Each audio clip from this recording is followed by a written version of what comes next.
Hello, it is I, Andrine, your Jewish American Priestess. I'm coming in today with a Hebrew reading for the first Shabbat of the new month of Cheshvan. Cheshvan is that month of stillness, that moon of stillness that is this month where we're celebrating the arrival of the rain and taking time in that rain to shed some tears. The Netivah, the priestess pathway for the month of Cheshvan, is the Mekonenet, which is the mourning woman. And although it is a time of planting in many cultures, it's also a time of stillness and darkness and waiting for those seeds to blossom. So I've changed over my altar to the new month with a darker altar cloth. I've got a yahrzeit candle here to celebrate and remember those benevolent ancestors who have come before us, but I'm not going to light it yet. It does not feel like that's the right time to do that. I have chosen a few tarot cards to help represent this month. Traditionally, the tarot card that goes with Cheshvan is the Death card, and I've got a little tiny one up here in this box. But the two that jumped out for me today also are the Tower from this week's Torah portion, Noach, where the Tower of Babel, or Babel, is destroyed. And also the Raven, I guess just because end of October, early November, Day of the Dead, the Raven seems right. He's a dark bird. Also, the raven was the first bird to be released from the ark when Noah landed on dry land, or was trying to find dry land. The raven was the first bird, and it left and it did not return. I guess it flew all the way over here to the Pacific Northwest, where it remains to this day. So I'm going to do a short reading today, maybe like the one I did earlier in the week with just the 7-card reading for this first Shabbat of the month of Cheshvan. And I'm going to lower this down so that we can see the cards better. Or rather the Hebrunes. We're not doing cards.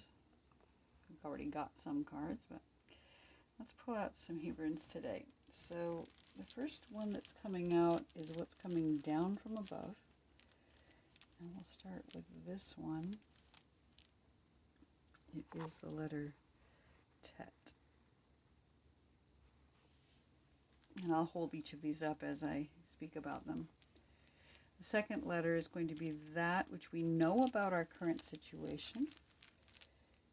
And that letter coming out is the letter Vav.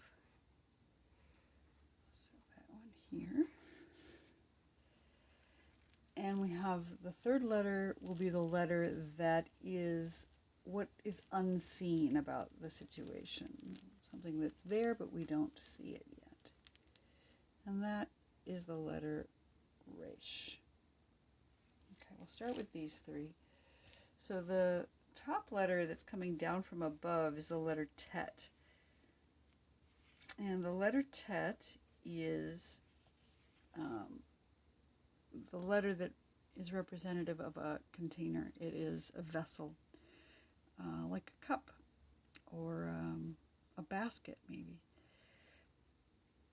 And it is the number 9 in Gematria, and it corresponds to the 9 months of gestation. So it's like a womb, and it's the first letter of the word Tov. So it's about what is good within.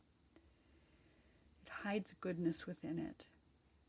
And it has to do with rebirth. And interestingly, like I was saying, the Death card in tarot also has to do with rebirth, despite there being an ending of a thing. There is a new beginning. Every new beginning comes from some other beginning's end, which is a lyric for a song for those of us who lived through the last couple of decades, but it's also a quote from Seneca. So it has to do with, it's interesting, it has to do with the month of Av, and that was earlier in the summer, but it's also the month where we have Tisha B'Av, which is the day of mourning, and here we are with the mourning woman again in the month of Cheshvan. So something that's coming down from above is this idea of mourning and containment and renewal and rebirth. Again, mourning is the ending of a thing, but rebirth is what comes after. So that's the top letter is Tet. The thing that we know about our situation is the letter Vav. And the letter Vav is about connection. It's about connecting heaven and earth. It is literally the word and in Hebrew. It is the letter that is representing a standing person with a bowed head. So it has a little bit to do with humility. And it is the number 6. So it represents the 6 days of creation before Shabbat. So we do know that creation has happened, and we do know that there's a connection between us and the divine. And Vav is also connected to the foundation of hearing in the Sefer Yetzirah, the book of creation. So maybe we're spending some time listening and hearing. It's like a spine, and it's also like a taproot. So those seeds that we're planting, maybe they're going to start sending roots down into the earth and then eventually reach up toward the sky for that connection between heaven and earth. It also is about a peg or a hook that connects, say, some curtains together. So there's some sort of connection that we know is happening right now in this time of stillness. And what is unknown right now is the letter Resh, and Resh is the first letter in the word Rosh, and it means head, and it means beginning. So it's about the head. It's about the beginning of a new thing. As I was saying, this renewal idea that we've got something that's ending in terms of the idea of death and darkness. The summer is ending, things are dying, the leaves are dying. But we have this, what we're maybe not seeing is that is the beginning of a new thing. And Resh is also the letter that is connected to the idea of seed and barrenness. So again, about the seeds that are planted in the season, they seem dormant, but in the end, they do come to fruition. It's again about bending the head, maybe a little humility, the same way that the Vav has got a bent head. Resh has even bigger bent head. And again, it has to do with beginnings, Bereshit. It is, as Vav is connected to the foundation of hearing, Resh is connected to the right ear in the body. So I think there's some listening that needs to be going on right now, it seems, in this time of gestation with the Tet, with the idea of something good gestating, these seeds that are gestating. It's time to take a minute to listen, to sit in silence, in stillness, and listen for what is to be heard right now. And let's pull out 3 more letters and see what else is coming up.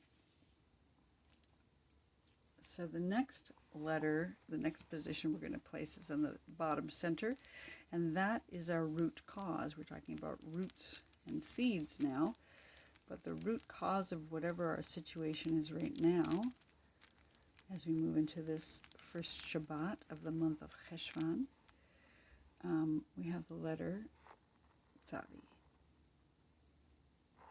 And the next letter I'm going to take out is maybe something that we're finding a challenge right now in our life. What is challenging for us right now in this month of stillness? The letter is the letter Pei. And then what is our advice for this moment in time? And we have the letter Dalet. So the foundation of our situation, the root cause of our situation is the letter Tzadi. And Tzadi is the letter that starts the word tzaddik. It's about righteousness. But if you watched my last video, you'll know that Tzadi also starts the word Zohar, which is the window in the ark that was placed around the top, near the top of the ark to let in the light. So maybe there's something that we're being asked to let in, maybe some kind of window that we need to open or to place in our hearts. Tzaddik means a righteous person. Tzedek means righteousness or justice. And it is the number 90 in Gematria. So it is the number of years old that Sarah was when she gave birth to Yitzhak. It has to do with the foundation of thought. So we've got some thoughts going on. We have some righteousness or justice that is needing to manifest itself right now in our lives. Perhaps we're being the tzaddik. Maybe we're being that humble, holy person with the divine, carrying the divine around with us, and hunting for those sparks that have been disseminated throughout the universe in order to create tikkun olam, repair of the world. So justice seems to be the root cause of whatever's going on right now in our situation. And what's challenging for us right now is the letter Pei.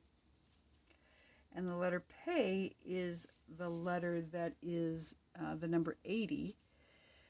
It is representative of a mouth, the divine mouth, speaking a creation into existence. It is 80, which is the ultimate manifestation of the infinite. So maybe we're having some challenges around the massive infinity that exists in the world. We have this spiral that spirals into us, down to the atoms of our being and outward into the universe, to the farthest stretches of the universe. It is the letter Pei is the letter that means a mouth, and since God created through speech, maybe we're having some difficulty with communication. Maybe there's something going on that is keeping us from speaking clearly or creating things wisely with our speech. That has to do with the foundation of beauty and ugliness in the world. So maybe we're having some challenges with our perceptions of what is beautiful and what is not beautiful. There is this idea that Pei is this infinite manifestation of the universe. So if that's too big of a thought for us to process, that could be a challenge. But I think it seems to me like it's about communication right now. That's what's coming up for me. That maybe we're having some challenges with speaking wisely or with speaking out at all. Maybe we're holding our tongue, not saying the things that we need to say. So that's the challenge that's coming up for us, either this idea of infinite or this idea of speech and communication. And our advice around that is the letter Dalet. And the letter Dalet is a doorway. It is the doorway through which all people travel. It could have to do with the birth canal. We've got this womb up here, and Dalet is the doorway through that into the world. It also has to do with humility and humbleness. It is the number 4 in Gematria, so it has to do with the 4 seasons and the 4 elements and the 4 mothers and the 4 letters and the names of God and the 4 types of Torah study. It corresponds to the foundation of wisdom and foolishness. So our advice right now is to walk through that door, to choose wisdom as we walk through the door, to be humble and move forward through that doorway.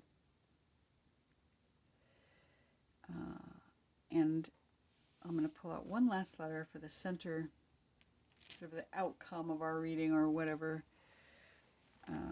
last message we need to get today.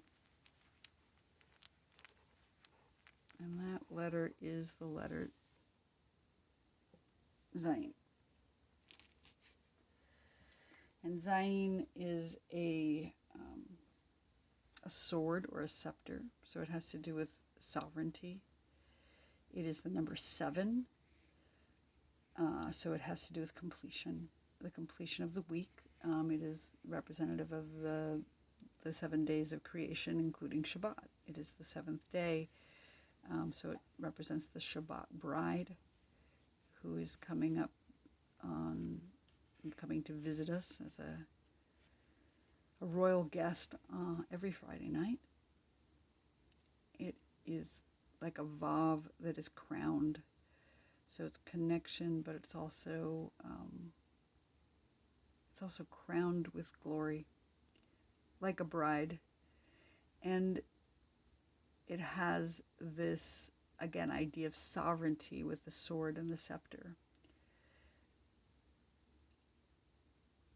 It is connected to the foundation of smell, and it is connected to the tribe of Zebulun, who is the one who engages in business and trade. So some kind of exchange that goes on here. And it's about rest. It's about Shabbat rest. And I think that's what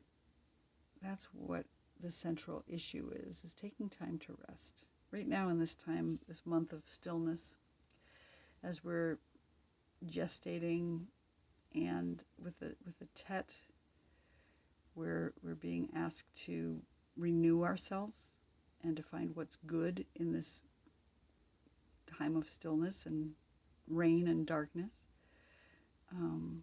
We can know that we are connecting with the divine as we are sitting in our humility, or standing with humility and connecting and listening. It's about listening. And maybe we don't see yet the new beginning that's coming, the seed that's being planted, but here it is, with the foundation, with the head of in the body, but also the head of a new beginning. And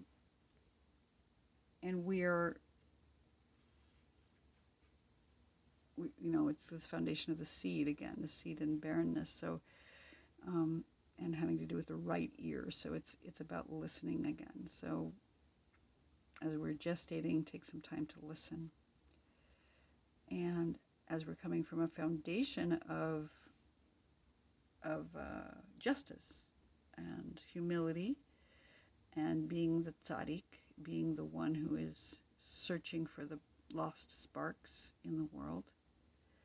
If we're having some issues with communication, speaking our truth, we're advised to walk through the door. We're advised to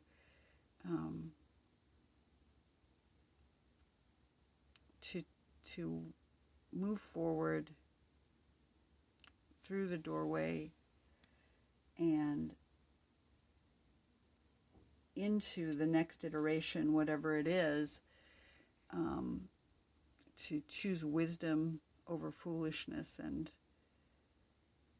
to continue to find humility. And that will bring us to the center of sovereignty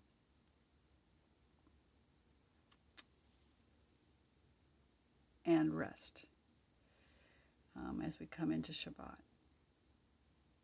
And for those of you who have made it this far in this reading, I wish you a beautiful Shabbat Shalom. Again, Chodesh Tov. Have a wonderful Cheshvan, and we will see you next time.